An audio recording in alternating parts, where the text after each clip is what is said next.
Hello everyone, welcome to the Kinesiology 213 product evaluation. Our product is beta-alanine and my name is Dhruvi Acharya.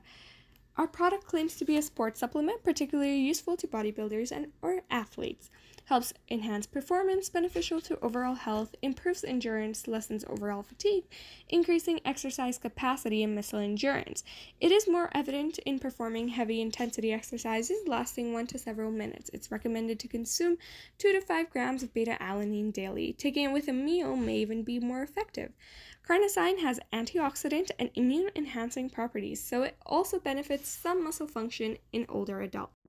The scientific paper titled International Society of Sports Nutrition Position Stand Beta-Alanine, published in 2015, states the following information about the science behind it.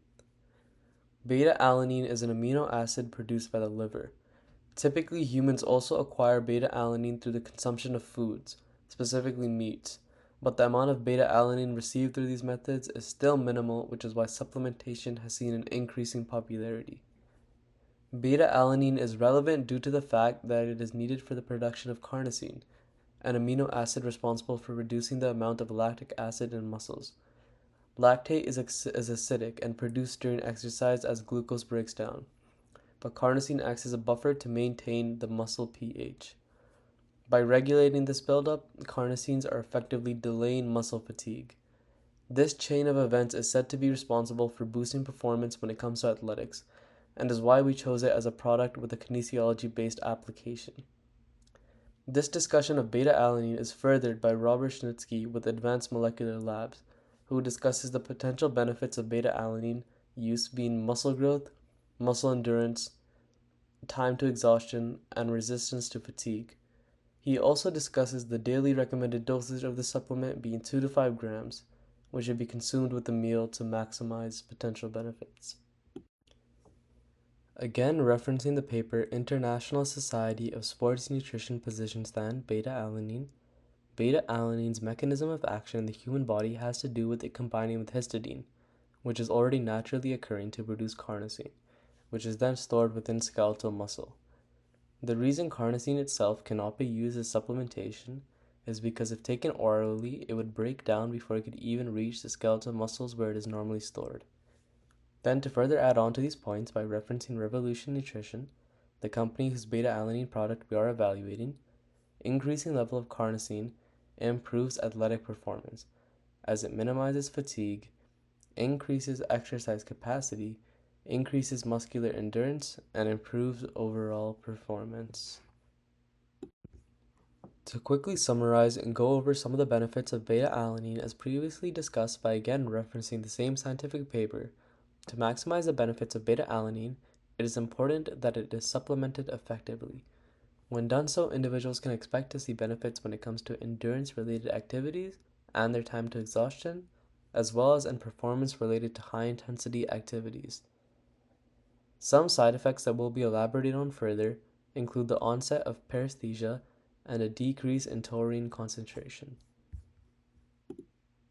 Alright, so to dive into the conflict of interest, we will narrow the focus to just 2 studies examined. The article titled Effects of Beta-Alanine Supplementation During a 5-Week Strength Training Program, a randomized controlled study, claims that according to the authors, there are no conflict of interest. This study has been ethically approved and given consent to participate by the Ethical Committee of the University Alfonso X. L. Sabio on December 15, 2014. Another article examined is titled as The Effects of Beta-Alanine Supplementation on Exercise Performance, a Meta-Analysis, which again states that there are no conflict of interest to declare. Although this article, unlike the other one, fails to provide an ethical review, it should be noted that it does take many studies into account. Therefore, to find an ethical review, one must go to the webpage and view each article individually. Alright, so next section, the study design. Again, to narrow the focus of the studies, we will continue to examine the previous 2 studies from the conflict of interest discussion. The first study, Although the study claims to be a randomized controlled study, in reality, upon examination, this article can be appropriately classified as a pre-experimental study, which by definition is a small study with a few participants. Within the study, there are two experimental groups where one is a placebo group and the other is a beta-alanine group. Even if these individuals were randomly assigned to these groups, it lacks the presence of a true control group to be an RCT-style study design. The next study, which as it states, is a meta-analysis and by definition can be classified as a quantitative formal epidemiological study design used to systematically assess the results of previous research to derive conclusions about that body of research. Alright, so the sample size and the participants. Again, we will be using the previous two studies. The first study. This study had 30 individuals in total, of which only 15 took beta-alanine and the rest had placebo. Within the studies, individuals were randomly assigned to each group. These individuals were healthy and strength trained as well. The only flaw of the study is that it does not mention the specific age group targeted. On a further note, the study does state its own limitation, which is the sample size, as it reduced to 26 in the end, due to 4 people who did not complete the requirements. A small sample size such as this one poses difficulty when making general conclusions, as it will not effectively represent the population mean. The next study, which is a meta-analysis within its Table 1, displays a summary of the studies included. These studies presented were conducted with a variety of athletes, with mostly males and some females. In short, all participants were athletic adults. Most of the studies in general have a selection or a gender bias, where most common individuals chosen for the studies are males, and the target population of the product are adult athletes.